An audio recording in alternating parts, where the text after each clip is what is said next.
This morning's session. Please take your seats. We have 4 scheduled speakers for this session.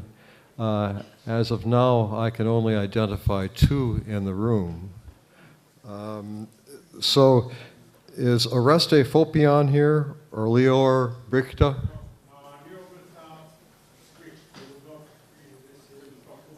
Okay, how about Oreste Fopian? Is he here? Okay. This makes things a little easier because squeezing 4 speakers in an hour and a half made it a little difficult. I was going to confine each presentation to 20 minutes, so we have a little more time for questions and answers at the end. I will make some brief introduction to our speakers. I have biographical information only on our first speaker, my American colleague, Fred Bork, who is currently the Judge Advocate General Corps historian at the JAG School. He served 25 years active service and retired as a colonel in the Army. His topic segues very nicely into the presentation last evening because it concerns David Daniel Marcus and the birth of the State of Israel. I would prefer that we have both presentations and then reserve questions until everyone has given their paper. So, Fred, the floor is yours. Okay, good morning, one and all, and thank you for coming. Let me start by saying that I'm a big believer in the rule of 3. So I'm going to tell you 3 things about David Daniel Marcus up front. The first one is he's the epitome of a man of action, truly a man of action, as you will see. And I know that last night Colonel Mickelson, Benny Mickelson, talked about David Daniel Mickey Marcus in the IDF. I'm going to focus mostly on his service as an American, because this is key to understanding his contribution. So my second point would be Mickey Marcus is successful because he has a civilian education, although he did go to West Point, but we'll count that as a civilian education, but he's also a lawyer. And my interest in him is that he spent World War II as an Army lawyer. Lawyers have been in the American Army since 1775. Today we have about 1,850 uniformed lawyers in the active Army. So a large number of lawyers. But I'm very interested as the JAG Corps historian in lawyers who served in World War II. Mickey Marcus was a judge advocate. And finally, my third point is he was a committed Zionist, and he is truly deserves much of the credit for the success of the IDF in 1948. So, as you can see, 1901 to 1948, tragically killed, and I'll talk a little bit about that. So David Ben-Gurion, the Prime Minister and Minister of Defense in 1948, said about Mickey, "His name will live forever in the annals of the Jewish people, and we feel confident that American Jewry will be proud of its great and gallant son who has given his life for the liberation of Israel." So another point to tell you early on, Marcus is the first aluf, which in Hebrew I'm told means champion, and although there is no direct equivalent, it's fair to say Marcus, as an American, was the first general in the IDF. You might consider him a lieutenant general or a major general, but at least he's the first. He's born in Brooklyn, New York in 1901. He was a first-generation American. Both of his parents had been born in Romania and emigrated to the U.S. I think another reason that Colonel Mickelson likes Mickey Marcus is he too was born in Romania. But he was very poor. His father died when he was 11 years old, and his early life was very, very tough. But he described himself as a tough street kid, and he learned how to box against local bullies. He went to Boys High School in Brooklyn, and he was a very good student, but he was a superb athlete. He was the star of his baseball team and his football team, and he graduated in 1919, and his athletic prowess was key to his getting an appointment to West Point in 1920. So you'll remember at this time, at least in American history, you really had to have money to go to a college or a university. But West Point was one of the few institutions where you had a free education. And you'll remember that Dwight David Eisenhower, who later went on to fame in World War II, went to West Point not because he was interested in a military career, but because he could get a free college education. And we have to assume that Mickey took the same approach. He enters West Point in 1920, and he immediately made a name for himself. For one thing, his shoulders and his chest were so broad that he would not fit in a normal uniform.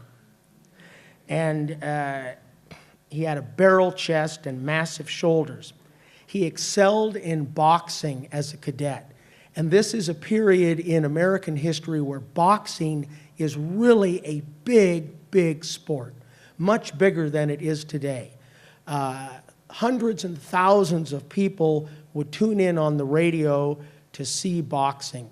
And Mickey had an unbelievable left-handed punch that started at the floor, a pile driver, and he was so good that he was the 1923 intercollegiate welterweight boxing champion.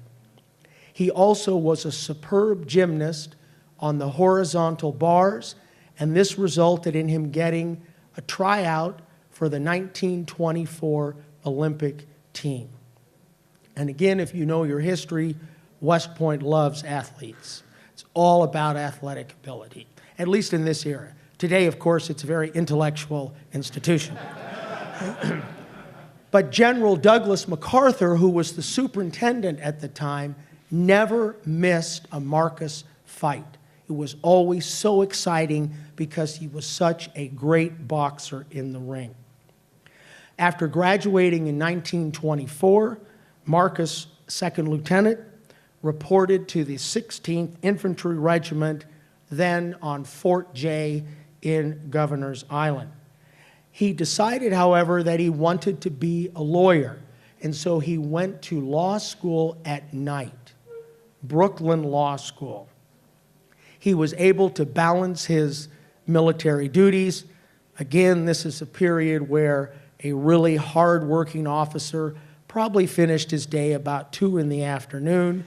But he went to law school and he graduated in 1928 and joined the New York bar as an attorney. He resigned his commission, but he went into the reserves. He kept his finger in the Army pie. He spent a short time working for the Treasury Department and then became an assistant United States attorney in New York, a federal prosecutor, which is a very important job in this period, even today also very important. And then he left the U.S. Attorney's Office because he was appointed the first deputy commissioner for correction for the city of New York. And there were a lot of criminal gangs in the local prisons who were really running the prisons. And Mickey organized a task force They had basically assaulted the prison, captured the gangs, cleaned up crime in New York City, and this was such a thrilling crowd episode that Hollywood created a movie about it in 1939 called Blackwell's Island. Marcus actually went to Hollywood to watch the filming of the movie, and he used the money that he got as an advisor to the film to pay for his trip. And this is important because this is one of two movies in which Mickey Marcus is portrayed. And the later one I will talk about, Cast a Giant Shadow, which some of you may have seen. When war started in Europe in September 1939, Mickey, suspecting that America might soon be involved, went to the New York National Guard and said, I want to transfer to the Guard to be your judge advocate. And that happened, and he joined the Guard as a captain in November 1939, so just 2 months after the German invasion of Poland. Promotions were fast. In August 1940, he was a major and a lieutenant colonel in September 1940. If only when I'd been in the Army, promotions had been so good. So he was in the 27th Division, which was a National Guard division. And when that division was federalized, Marcus went with it. And he first went to Fort McClellan, Alabama for training. And this is where you begin to see that Marcus was a man of action. Because although he's the division lawyer, he immediately asks for and receives the permission to do other jobs. He was the headquarters commandant for the division and also the provost marshal for the division. And then during maneuvers, he was given command of the division's special troops.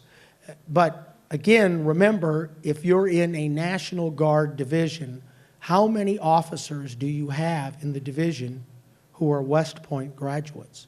Not many, very few, very few. And then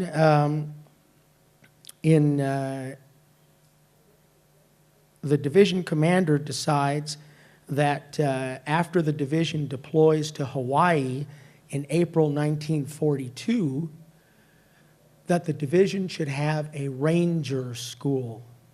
And Marcus is given the mission of running the ranger school. And that's what he does. And at the end, the division commander says, your most outstanding achievement has been done in organizing and directing the 27th Division Ranger School. Your own splendid leadership and personal example of physical prowess made this school a great success. You have shown that you know the business of soldiering and the tactical leading of troops. And obviously this background is important when, in 1947-48, Mickey Marcus comes to help the Israelis create the IDF. Now Mickey is back in Washington, and he's at the Civil Affairs Division. He then is promoted to colonel in July of 1943, and he takes part in the Tehran Conference in Iran, in Persia, in 1943. But at his heart, Mickey is a man of action, and he's tired of staff work, so he talks his boss into letting him go to England right before the invasion of Normandy. Now, he manages to get himself assigned to the 101st Airborne Division, and although we would like to believe that he parachuted into Normandy, he did not. This is a myth, which has been perpetuated by the movie Cast a Giant Shadow. And by the way, Mickey also liked to perpetuate this myth because when people would say, well, you parachuted into Normandy, he would just smile. He would never answer. But in fact, he came in on a landing craft, waded ashore, under fire, and later joined up with the 101st. He was with the division in France for several weeks before his boss said, enough of this, get back, do your staff work. He also participated in the famous Dumbarton Oaks Conference in the summer of '44. And if you'll remember, Dumbarton Oaks creates the United Nations Charter. He also attended the Roosevelt-Churchill Conference in Quebec. So he's working at a very high level as a staff officer and gaining much strategic understanding of politics and military relations. After the war, he worked in occupied Germany on municipal government issues. In July 1945, he's the deputy to the assistant military governor in Berlin. He works on the Four Power Control Council, and the British government, incredibly impressed with his work, awards him the Most Excellent Order of the British Empire. In February 1946, he returns to Washington and creates really and heads up the War Crimes Division for the Army. In a matter of 8 months, he recruits hundreds of judges, prosecutors, court officials, and lawyers for the war crimes trials. In 1946, as the Army demobilized, so there are 8 million men and women in the American Army in World War II, there's a huge demobilization, millions of people being let go, but Marcus is invited to stay, and now, although he's a colonel, he accepts a commission as a major in the regular army of the Judge Advocate General's Department in July of 1946. But a year later, he resigns his commission and he returns to Brooklyn to practice law. Now, here's the part that connects him to the IDF. In 1947, as the UN General Assembly votes for a partition of Palestine, there's no military force to carry out the plan. Israeli officials came to the United States to find a leader for their irregular forces, not only for the Haganah, but the other paramilitary organizations. And they're told, Mickey Marcus is your man. West Point, World War II experience, Jewish, a Zionist, and so Mickey drops everything when he's asked, and he goes to Palestine in January 1948. Now, this is very interesting. Because he was still a colonel in the reserves, he got special permission to go to Israel, but he had to have literally a nom de guerre, a war name, of Michael Stone. So he doesn't come to Israel as David Daniel Marcus, but he comes as Michael Stone, at least officially. When he arrives and he looks at the paramilitary organizations, he's shocked at their inferior physical fitness and poor training, at least by his standards. Working day and night, he establishes a training school for officers and supervises field training. He also helps to organize the command structure for the new IDF. He returns to the U.S. in April, and he promises that he will come back if he's needed, and he says, I will even swim if I need to get back. And consequently, when the Arab states invaded Israel on May 15th, 1948, Mickey returns immediately and takes command of the Jerusalem front. Ben-Gurion also creates for him, for the first time, the rank of Aluf, which means champion in Hebrew. Never existed before.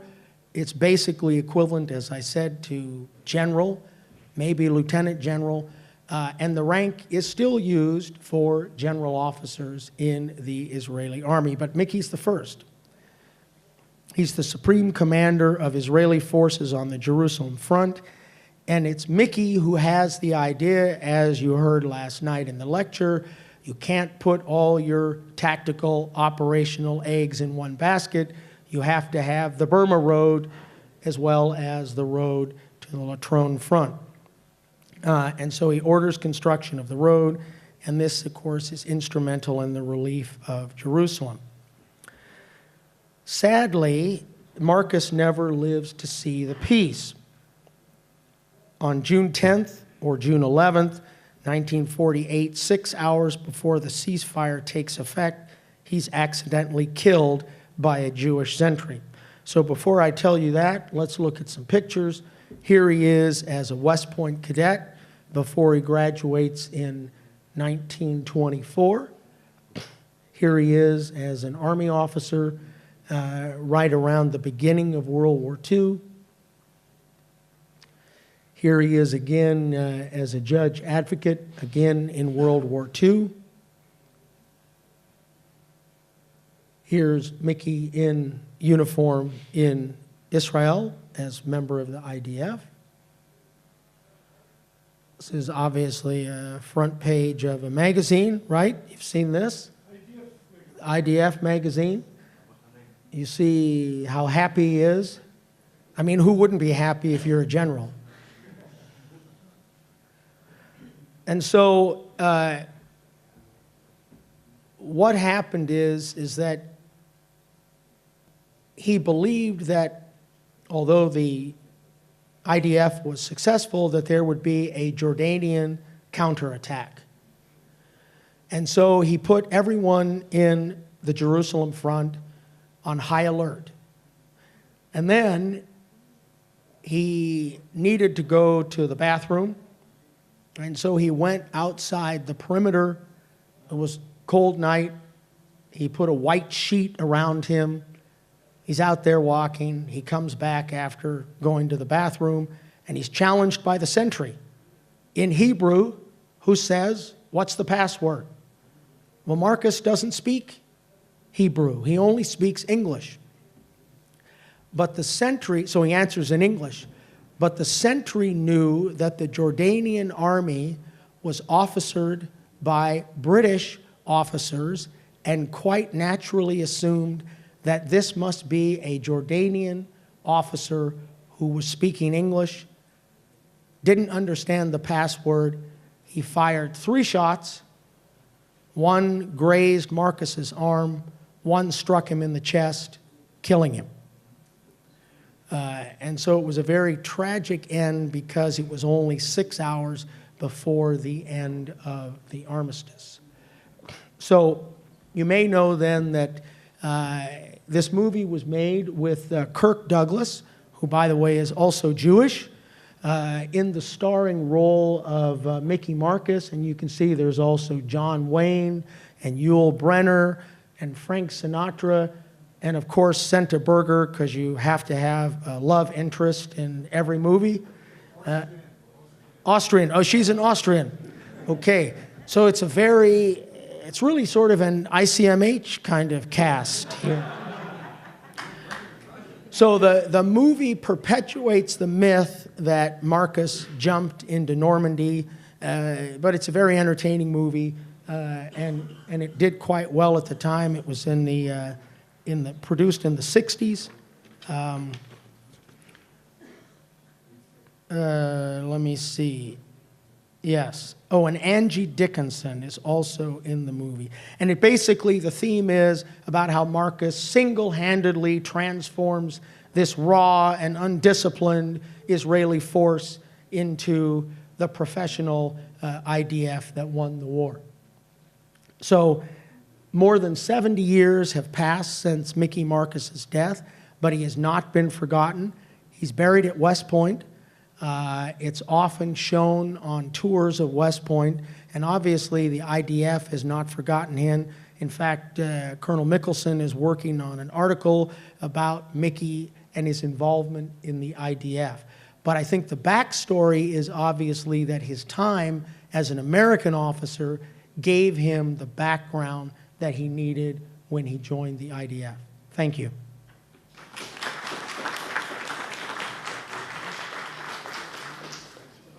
Thank you very much, Fred, for that very, very informative and stimulating presentation.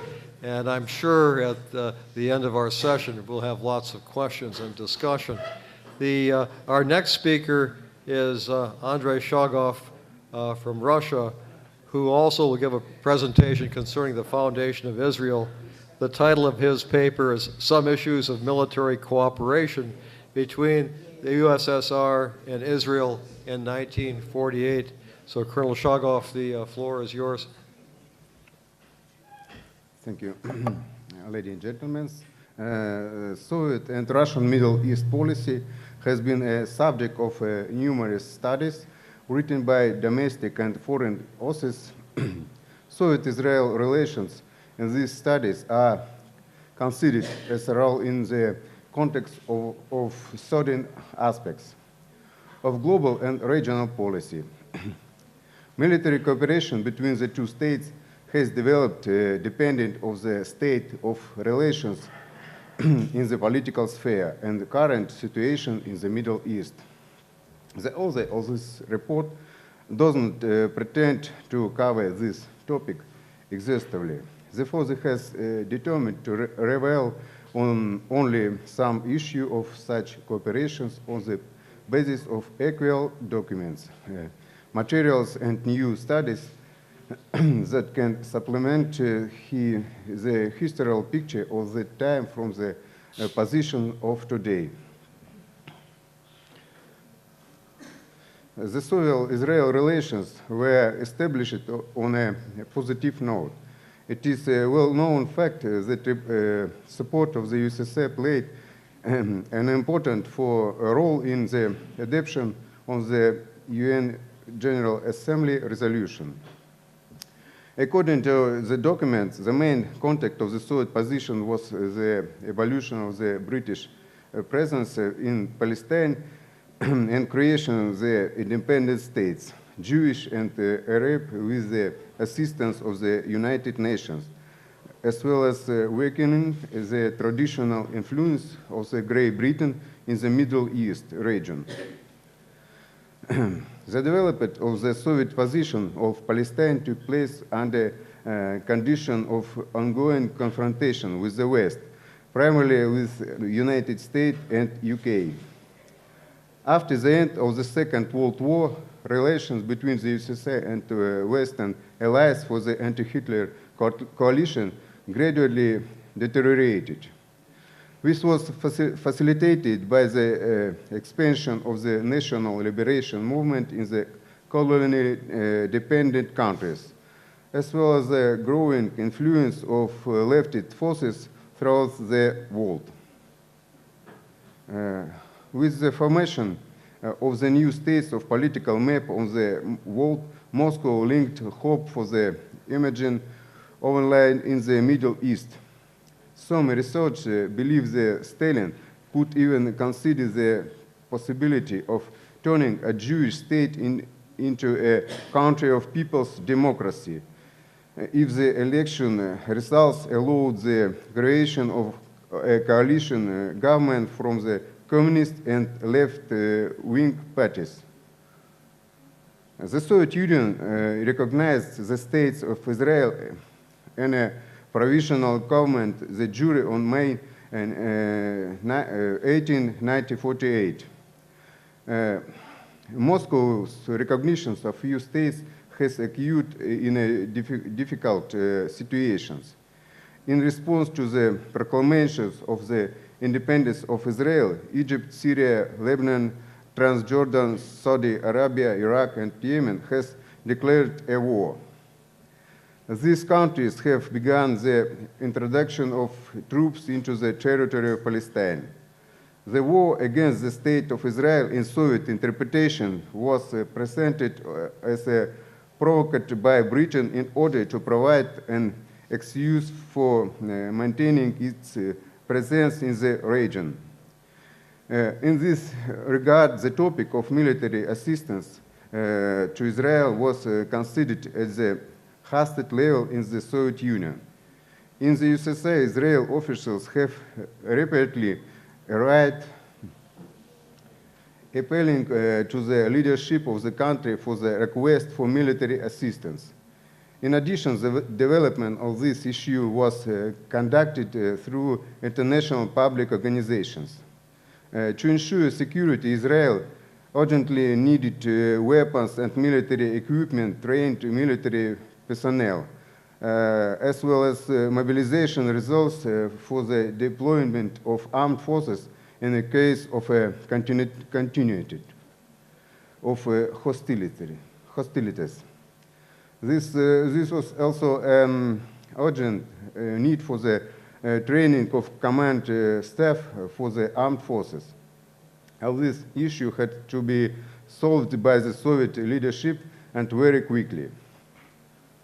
Boris Medvedev writes that not only weapons, but also military experts came to Israel.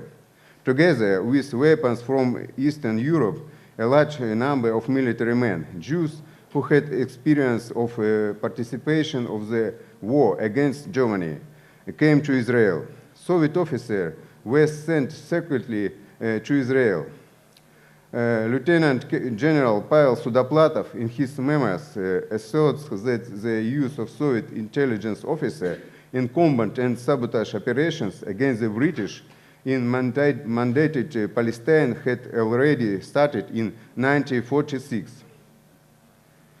In the USSR, the possibility of rendering more exhaustive assistance to Israel was candidate. So General Dragunsky proposed to form a volunteer division and transfer it to Israel. Former Prime Minister of Israel, Yitzhak Shamir, also noted that a large role in the war for independence played Jewish volunteers who had previously served in the Red Army and the Soviet Army. The military political leadership of the USSR in 1948, when establishing military cooperation with Israel, considered the following main directs. First, the supply of variety of weapons was agreed upon first with the Yishuv, and then with the government of Ben-Gurion. Basically, it was German trophy weapons, which in agreement with the leadership of Czechoslovakia and Yugoslavia, were delivered to the country since the end of 1947. So, in a conversation that occurred on February 1948 between Shetrok and Gromyko, then later was already aware of the situation with the transfer of weapons to Palestine.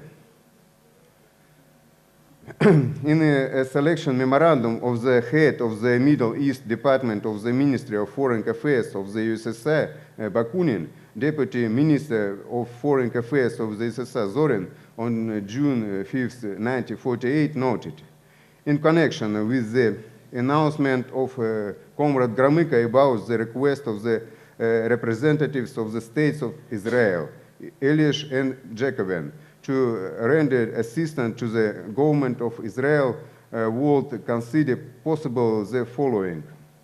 To make in a clear to the Czech and Yugoslavs confidently throughout our ambassador in Prague and Belgrade about the desirability of assistance of representatives of the states of Israel in beginning the latter and sending artillery and aircraft to Palestine. The second, to refrain from granting permission to travel of the USSR representatives of the government of Israel from Czechoslovakia with a view to negotiating the purchase of aircraft in the USSR, since such negotiations could be conducted by the Israel mission to which the Soviet government agreed. However, Moscow responded to the request by the Israel government for direct deliveries of Soviet weapons, including the dispatch of bomber and bomber aircraft, anti-aircraft, and anti-tank artillery, arguing that it did not want to violate the decision of the Security Council of UN. With regard to the assistance provided by the Soviet Union, Golda Meir wrote in her memoirs, in the first 6 weeks of the war, we relied heavily on shells, machine guns, and bullets that Haganah managed to purchase in Eastern Europe, while America declared an embargo on sending weapons to the Middle East. Although, of course, we relied not only on this. Noting the assistance of Moscow to the United States Prime Minister Ben-Gurion during an interview on August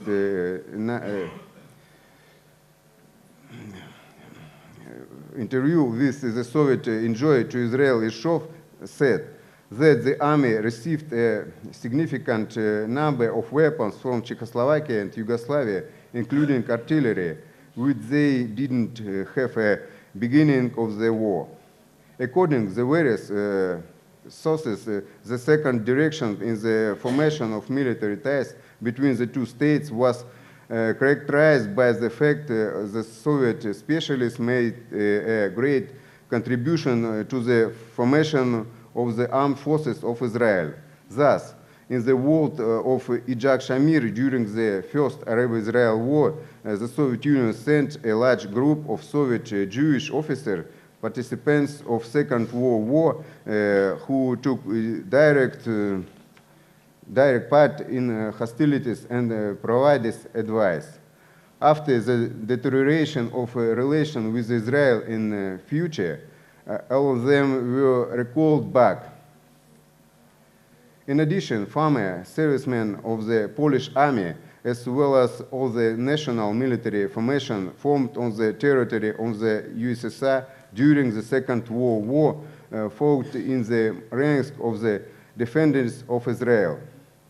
In connection with the events in the Middle East, the Jewish Anti-Fascist Committee in Moscow received numerous applications with the request to be sent to Palestine as volunteers. Most of them were received from students of Moscow educational institutes. There were statements from Soviet employees and officers of the Army and Navy. The Eastern Europe countries did not stay aside. So, in Czechoslovakia, in an atmosphere of special secrecy, in August 1948, the formation of a voluntary international brigade for sending it to Israel began. During the formation, the brigade was entrusted to the hero of the Soviet Union, captain of the Czechoslovak army, Antonin Sakhor. More than 1,300 brigade fighters secretly through Yugoslav ports were taken to Israel in early 1949. The immigration issue was extremely important for Israel. The total number of Jews in Palestine in 1948 were about 800,000. However, this number was not enough to deploy the army in case of full-scale military operation. The questions of the resettlement of Jews from the USSR was posed to the Soviet leadership. However, the Soviet Union suffered huge demographic losses in the Second World War, more than 27 million people. Therefore, the increase in the mobilization resource of the Israel army was proposed to be realized through the voluntary resettlement of people of Jewish nationality from Eastern European states, Hungary, Czechoslovakia, Romania, Poland. Moscow gave a green light to exit of about 200,000 Jews from Eastern Europe.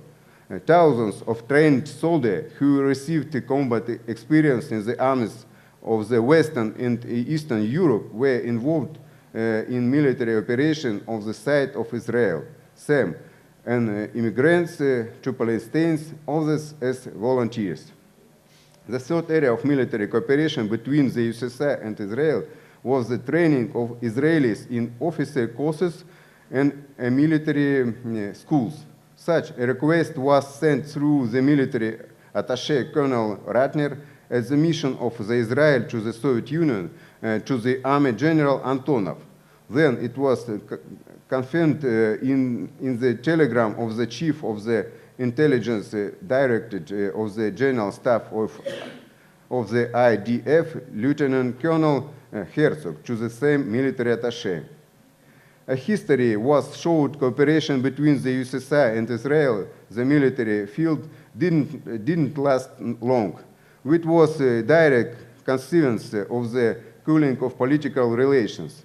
Many resources agree that the reasons for the turning of Soviet policy toward Israel should be sought not only the choice of its direction by the leadership of a course of oriented towards the West, but also in the domestic policy of the Soviet Union.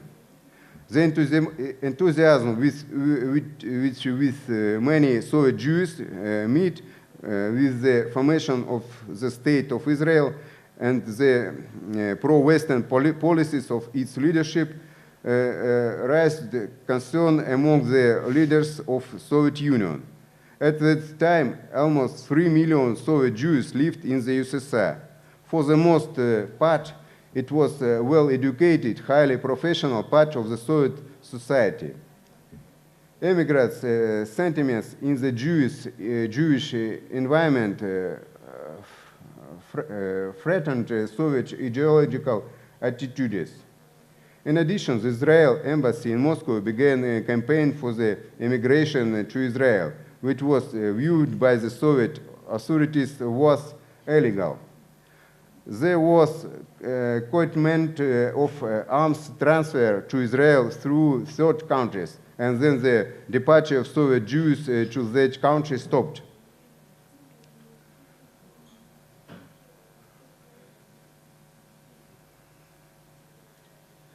Thus, in 1948, there was only a brief period of cooperation between the USSR and Israel in the military field, which nevertheless ensured the establishment and strengthening of the young states.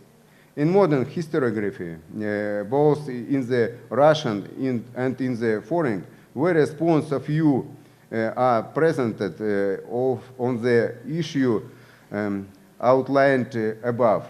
However, the facts that the agreements researched in 1948 at the high level were implemented in practice is out of questions. Thank you for your attention.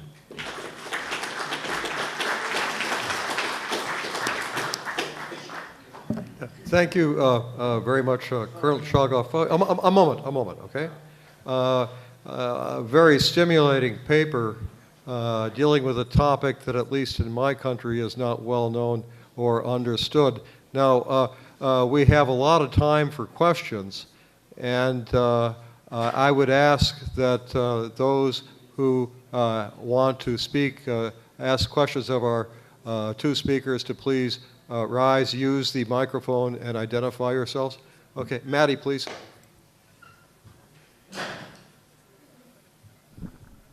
Yeah, good morning. I'm Mati Maisel from Tel Aviv University.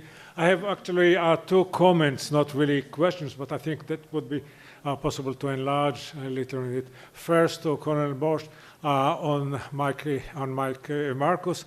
He was killed just next door, here on the hill, on the abandoned police station on the top of Abu Ghosh village. And there are a lot of many colorful portraits of such an event. It's part of a myth of the Israeli army. But second, to Colonel Shoggoff, recognition of the Soviet military assistance to Israel, we do know a lot of details on such event. The general conclusion with us today is that without the Soviet assistance to Israel in spring 1948, March, April 1948, the Israeli army would not be able to overcome the enemies and Israel would not be declared. In March and April 48, which means before the formal declaration of the State of Israel and before the establishment of the IDF, but still the Haganah was in command of the battle, and the Brits, of course, abandoned the area. The supply of Czech arms, actually German-produced rifles or machine guns via Czechoslovakia to Israel, changed the balance between the Israeli and the Arab forces at the time.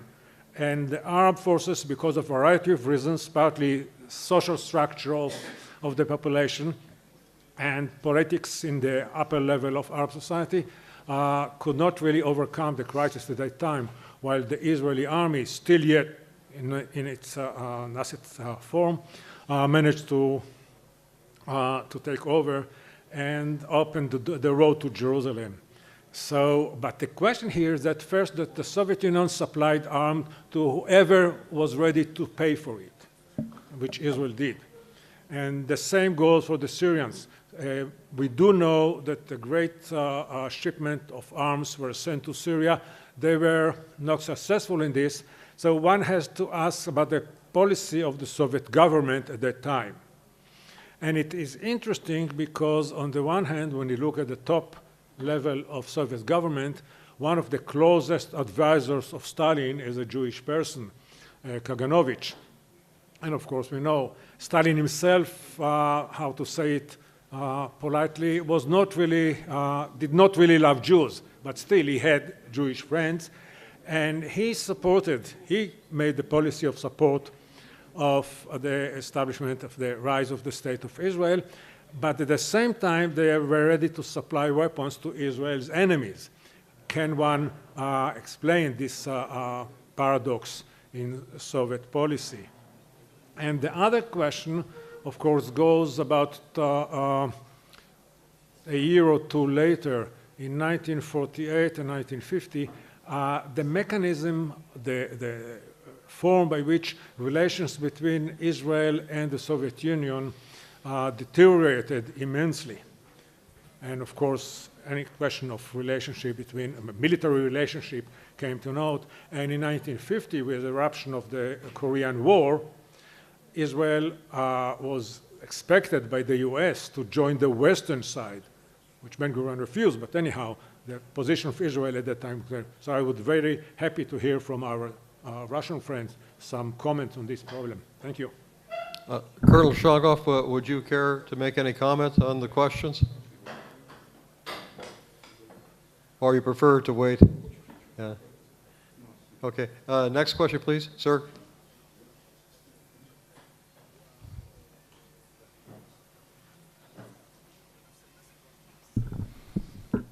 Good morning. I have made recently my PhD on the Independence War, on the part of the British that my research presents, that they actually use the Arab states as their proxies. And in this aspect, I want to ask our colleagues here from Russia something that I didn't find yet. Maybe you will be able to answer me. Was there also a delivery of intelligent information about the British from Russia to Israel?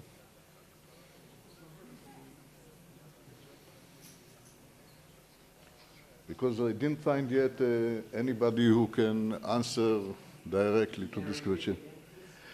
The question is, the Russian, I think I also have a clue to the question that was asked here, but I'll go back to that afterwards. The Russian did support us as far as I can understand and as far as I can have done my research, because we drew out the British from Israel also for them. And so the war was very important for Russia, as far as I can understand. When you are thinking about the whole situation in the Middle East. And so because of that, I think we mostly got the weaponry that we didn't have any of that, or almost any of that, before the war, and before the Russian supplies. So I'm coming back to the question, if it was so important for the Russians, they had a lot of information about Britain because they have very good intelligence work in Britain itself. But I didn't find yet anybody that could say for sure that, that could say anyway that there was intelligent information that was very, very important in our side. I can say, for example, that we got strategical intelligence information from France that have its own interest in the war. But the question is about the Russians. They did have, to my opinion, much more information about Britain than the French. And the question is, was it also something of the part of supporting Israel in the war? And I want to take the opportunity and try to answer. I have a clue, okay, why the Russians did send arms also to Syria. And I think that maybe the answer is that the interest of Russia was against Britain. And Britain was mainly, I would call it, represented by the Legion. I don't call it the Arab Legion because it was a British colonial... Okay, as I understand it, your question concerns the intentions of the Soviet Union with regard to intelligence gathering against Britain as a colonial power. Yeah. So with your permission, I would like to offer Colonel Shagov the opportunity to answer your question. My friend Colonel Shagov asked me to make an answer. Very interesting question. And a very interesting question to us too. Because our military intelligence after the Second World War is top secret up to current days. And probably I think that everything which you said is true. But we have no facts and concrete materials that fully adopt this opinion. Thank you. Okay, the next question, please. Yes, sir, can you please go to the microphone?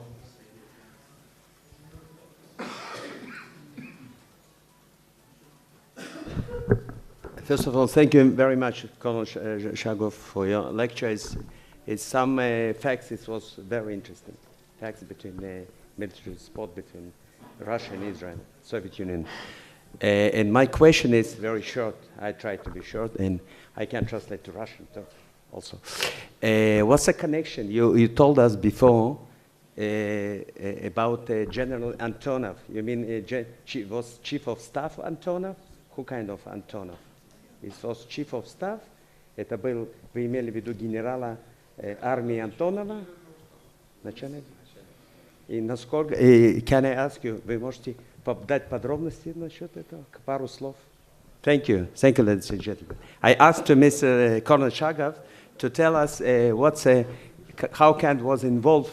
General Antonov, he was Chief of Staff of Soviet Union at the same time, and how he was involved between military cooperation between Israel and Soviet Union. And I asked Colonel Shagov to tell some facts, any facts about it. Thank you very much. Yes, please.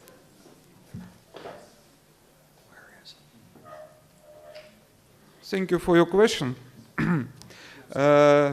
General Antonov, yes, was the Chief of General Staff of Red Army in the last months of Second World War, but later, after the war, he became Deputy Chief of General Staff, some changes took place, and the preparation of military officers and different kinds military cards was his duty on that time, which predicated the War of Independence of Israel. So this was his direct duty, and yes, we have some papers which confirm this. So comment. Okay, any other questions? Yes, Brian? I'd like to ask Fred if he could comment on why he thinks Cast a Giant Shadow was made and what it sort of says about American sort of comments on, or American views on movies and movie heroes, and sort of the popular culture that went into the American view of Mickey Marcus. Is that broad enough for you, Fred?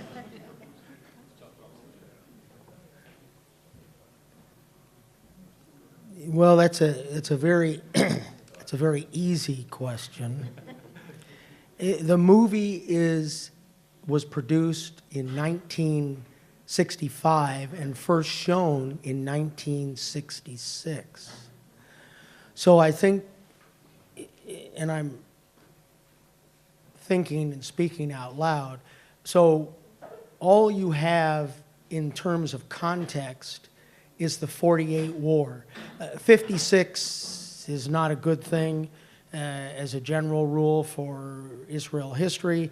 That's sort of forgotten. Remember the conflict over the Suez Canal. But the important thing is the Six-Day War hasn't happened yet. So in terms of understanding the birth of the state of Israel, 1948 to 1966 is just 15, 16 years. So I think this is something that's fresh in the minds of Americans. This is a good news story, the birth of a new nation, the promise of the chosen people creating their own state. And I think the cast itself explains that Hollywood really sees this as a moneymaker. This is going to make a lot of money. Kirk Douglas is very popular. We put Sandra Berger in here. What could be better? Yul Brynner, Frank Sinatra.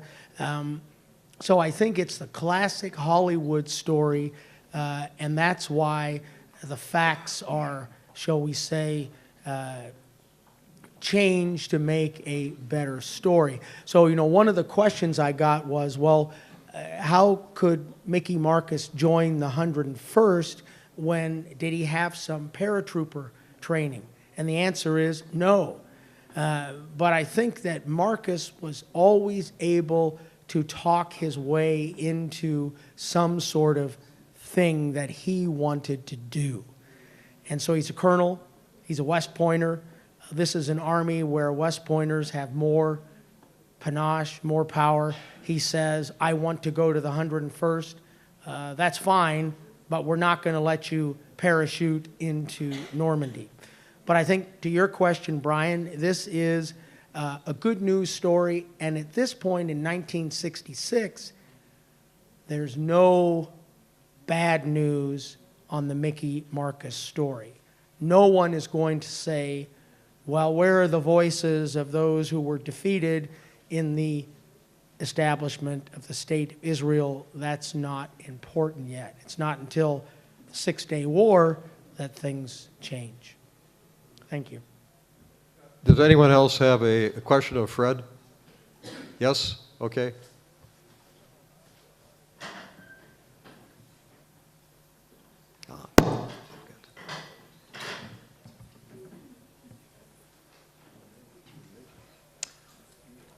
Andrew Orr, United States. I actually want to follow up on Brian's question and about the making of this movie. I was wondering, do you think there's an extent to which the narrative in the movie reflects not just the the traditional kind of American savior narrative of the United States as seeing itself as the prime mover behind everything. But is there an extent to which it reflects an American effort to Orientalize Israeli Jews, with the traditional Orientalist tactic of reducing the Middle East to a place without organic politics, in which change must come from the outside, and so that you would need an explanation, and for the unexpected success of Israel, despite British advisors working with the Jordanians, you would need a European or American actor operating in the region. I'm thinking here of the work of someone like Gopnik and the Great Game in Central Asia, as well as the Orientalist tradition going back to Flaubert, the crediting of Napoleon, and for allegedly transformative effects on Arab culture for having shown up for a couple of months in a campaign through Egypt. That's sort of the background to the question.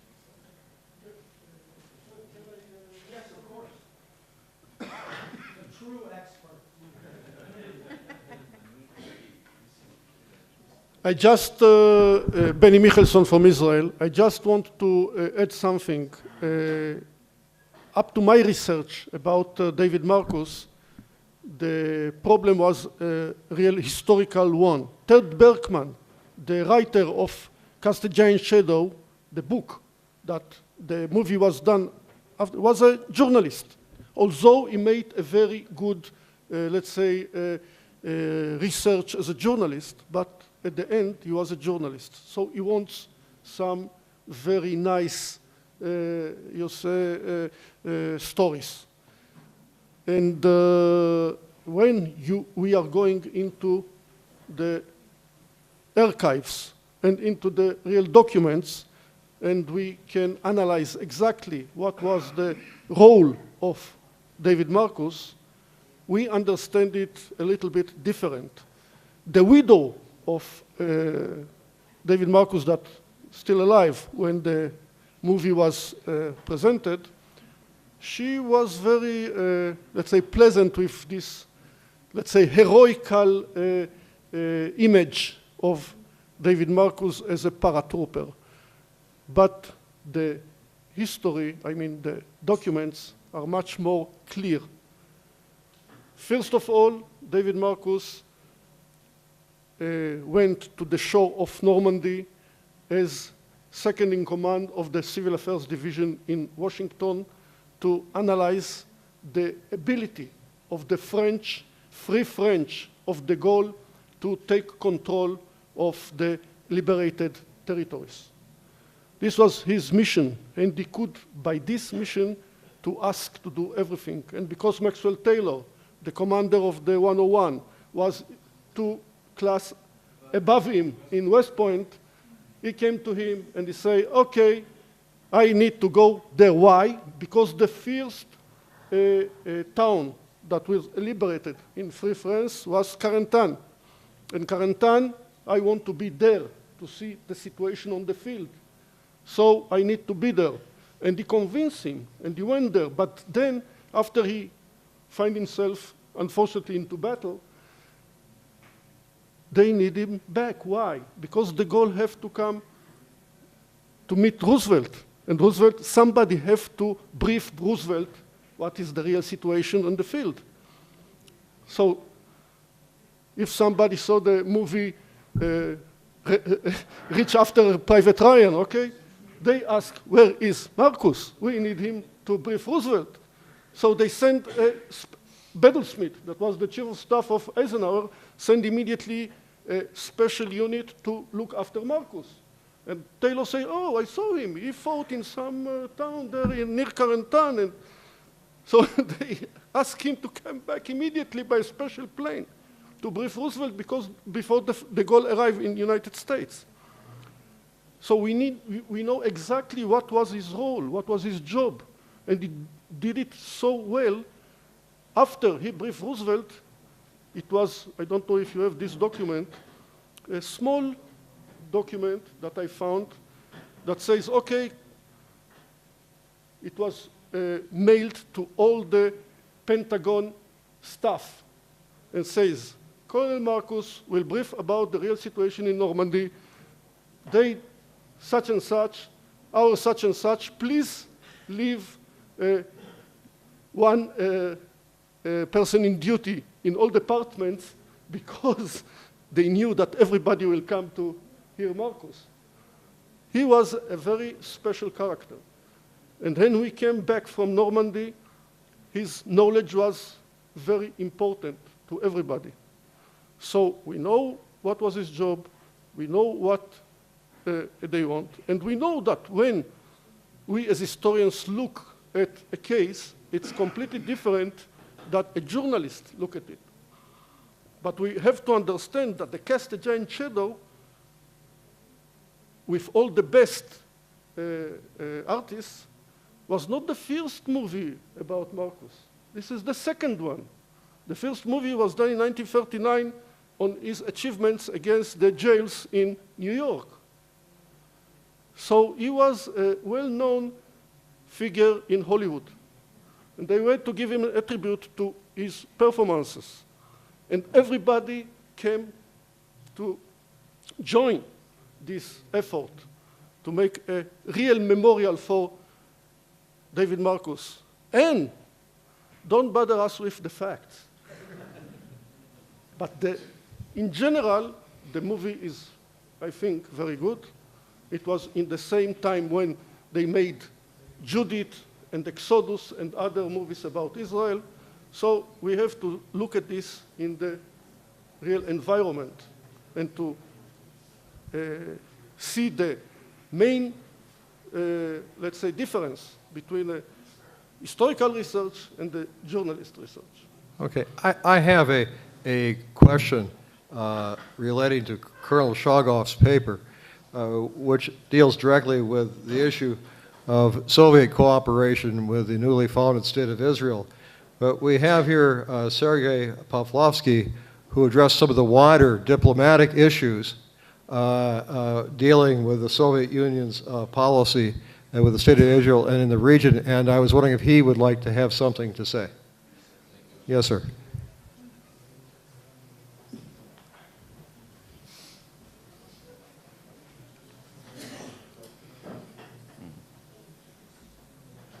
Ladies and gentlemen, good morning.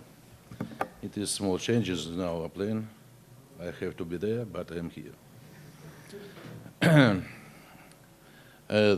My topic is the political and diplomatic efforts of the Soviet Union on the establishment of State of Israel.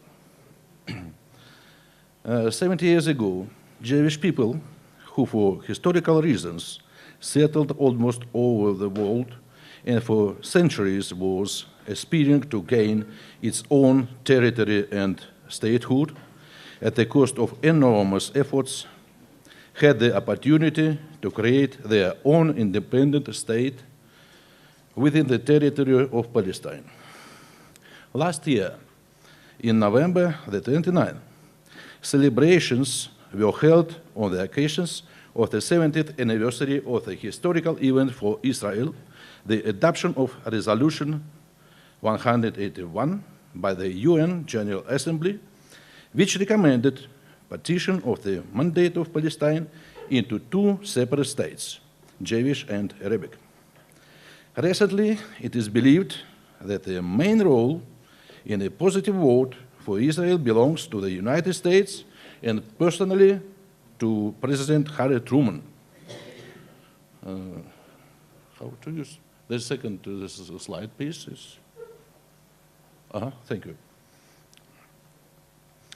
To Harry Truman, who firmly insisted in the need to vote for adoption of this resolution, despite the position of the Department of State, CIA, and Ministry of Defense.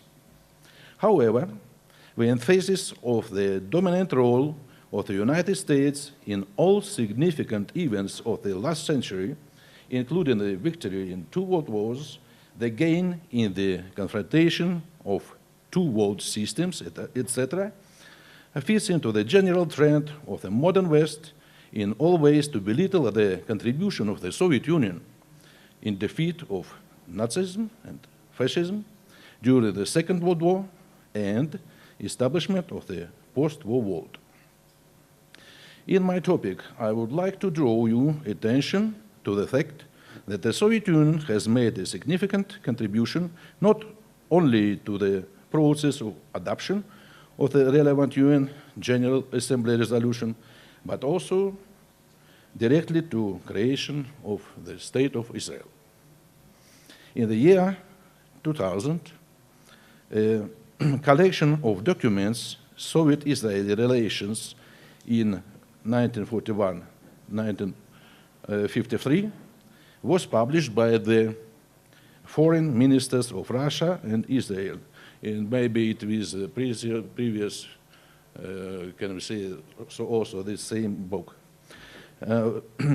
It contains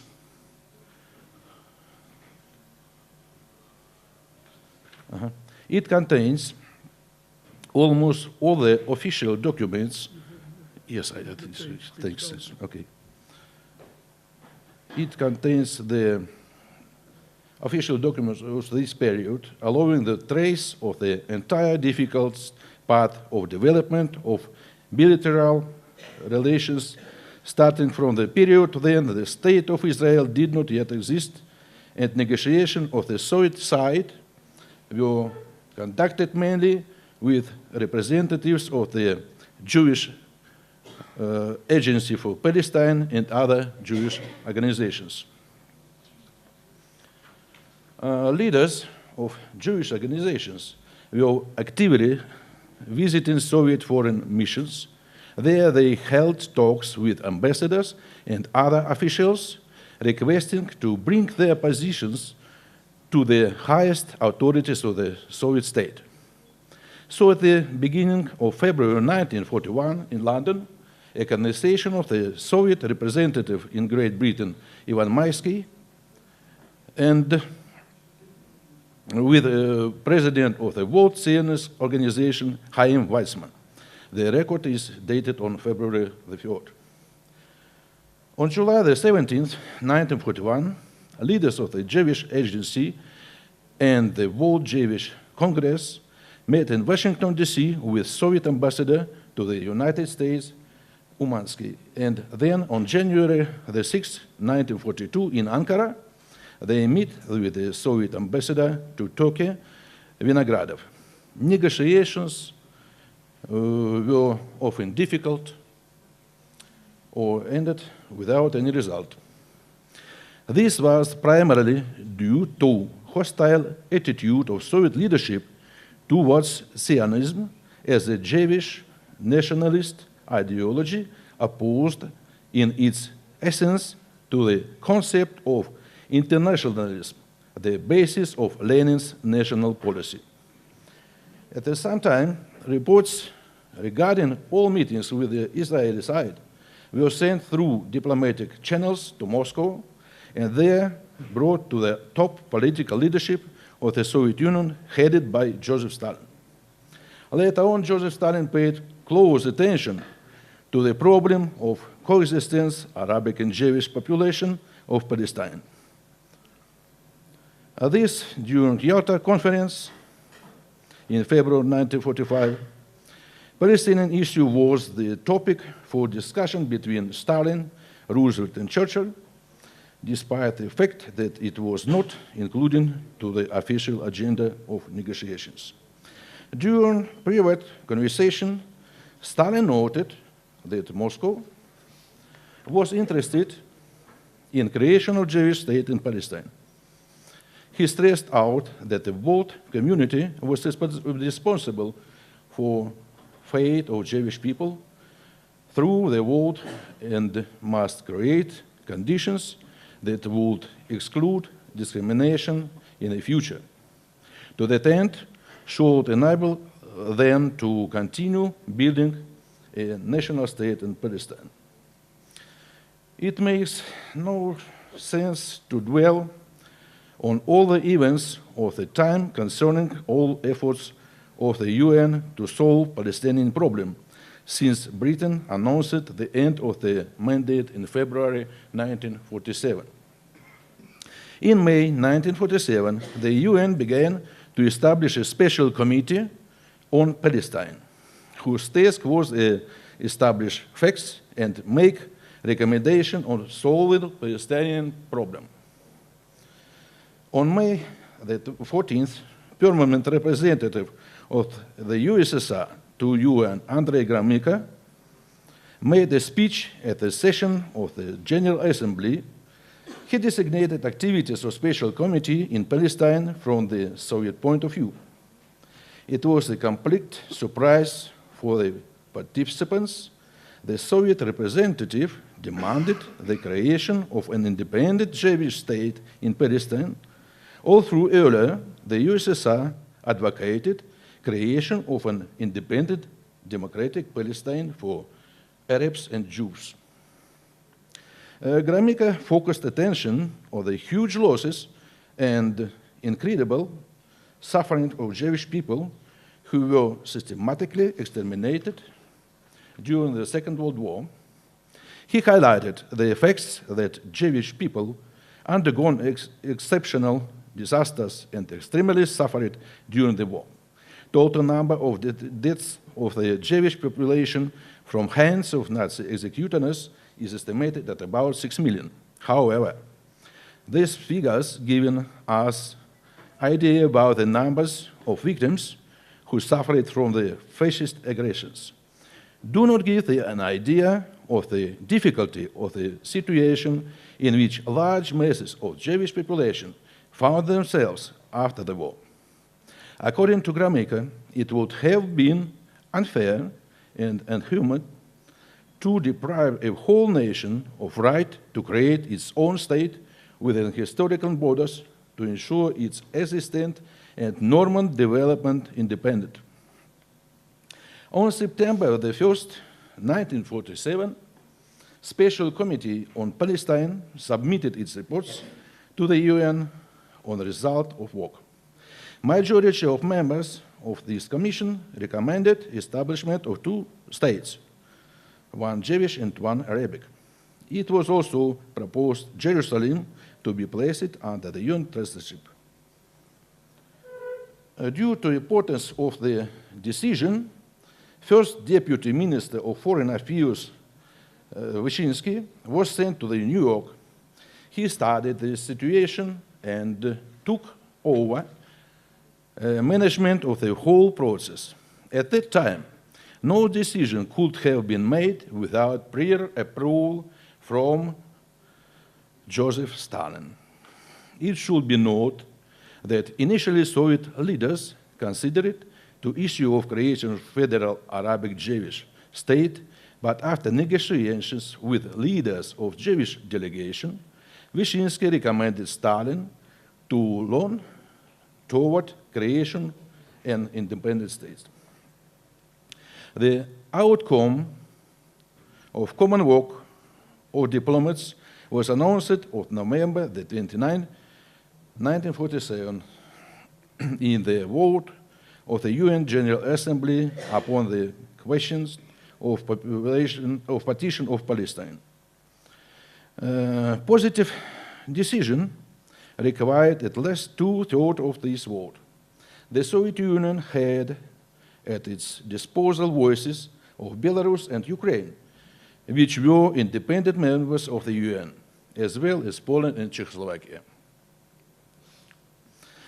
As Zhorek Medvedev noted in his book Stalin and Jewish Problem, a New Analysis, during the final vote of the General Assembly of the United Nations, 33 countries supported the resolution on establishment of independent Arabic and Jewish states, and 13 countries had voted against this project.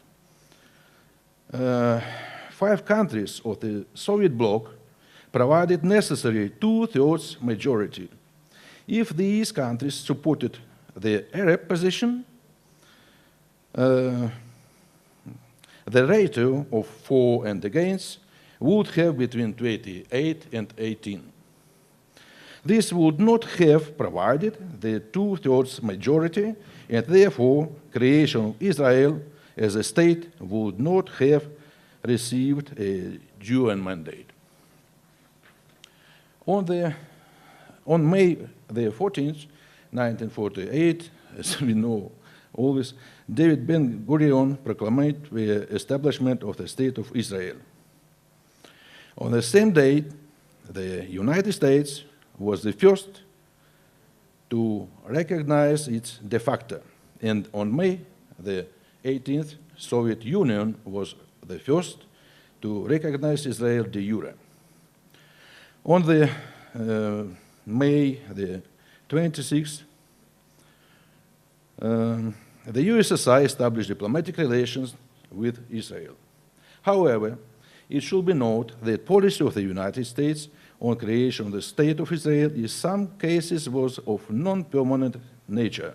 As a well-known researcher of the Middle East, Martin Kramer, wrote in his article devoted to the 70th anniversary of the country. In particular, he stated that despite the fact that in November 1947, the United States voted for division of mandatory Palestine, next March, they insisted that it was impossible to implement such a division and proposed a temporary trusteeship of the UN instead. Shortly before official termination of the British administration in Palestine in May 1948, American diplomats still urged Israeli leaders not to declare independence. On the contrary, Soviet Union not only voted for partition, but also became the first state to recognize Israel de jure, 4 days after the announcement of independence, and supported Jewish state long before the United States. Moreover, it strictly adhered to this line both before and after the war, and indirectly guaranteed that the young state would receive military equipment it desperately needed for self-defense. According to the first Israeli ambassador to the UN, Ebba Aban, without a Soviet voice, along with the voices of 4 satellite countries, support of partition in defense of the division, and without these weapons provided by the Soviet bloc, we would not have coped with it, either from a diplomatic or military point of view. There are many options why the Soviet Union, led by Joseph Stalin, supported establishment of the State of Israel in 1947 and 1948, thus helped it to defeat independence in the conflict with Arab countries. Some researchers agree that Soviet Union pursued only its geopolitical goals, seeking to weaken British influence in the Middle East by all means, and to include this region to the zone of its interest. Others believe that since the beginning of the Cold War, the Soviet Union sought to use the American-British contradictions on the Palestinian issue to its advantage in order to split consolidated Western anti-communist camp. Some still believe that helping Israel, Soviet Union sincerely wanted to assist acquisition of a new homeland for Holocaust survivors after they were released from the Nazi concentration camps, but did not truly gain freedom. In addition, leadership of Soviet Union hoped, if possible, that Israel would have chosen socialist way of development and would someday become a reliable ally in the Middle East. All of these opinions have the right to exist, and if you are interested, we could continue to discuss them during further work. Thank you for your attention. Thank you very much, Colonel Poplovsky. That was a very fine contribution in addition to the two presentations we had establishing a wider context to Soviet policy vis-a-vis the foundation of Israel. Three very different presentations. So are there any questions that we have concerning Pawlowski's presentation? We have about 5 minutes left. Any questions from the audience? If there are no questions, Reiner? Please, Reiner, to the microphone. Are we also allowed to ask a question to Fred? If you wish to ask a question to Fred, yes, I will allow that, Reiner. Last question. Yeah. Dear Fred, my question is, when the movie came out in America, was there an advertisement that the main figure is a Jew? Because when you said he was by Jewish religion, I didn't know that. I even could not tell you if Santa Berger is Roman Catholic or whatever. When we looked movies when I was young, I don't remember that we ever were asking what kind of religion are people belonging to. So was it used at the advertisement, or you just mentioned it because to let us know something I didn't know before, which is always nice by you? No, it was never advertised that Kirk Douglas was Jewish, and Kirk Douglas never advertised that he was Jewish in the 50s or the 60s. It's simply a fact. Let me also tell you that in putting together my paper, I have access to all the official U.S. Army records on David Michael Marcus. Colonel Mickelson has access to all the IDF records on Marcus and also some of his papers. So we are going to write an article together combining all of our stuff, and it will be published in Hebrew and in English, and we're going to do it in the next year. That's our promise, right? Yes. So thank you very much. Are there any other questions at all? Okay, if not, then I think we can adjourn this very fine session. One more round of applause, please, for our speakers.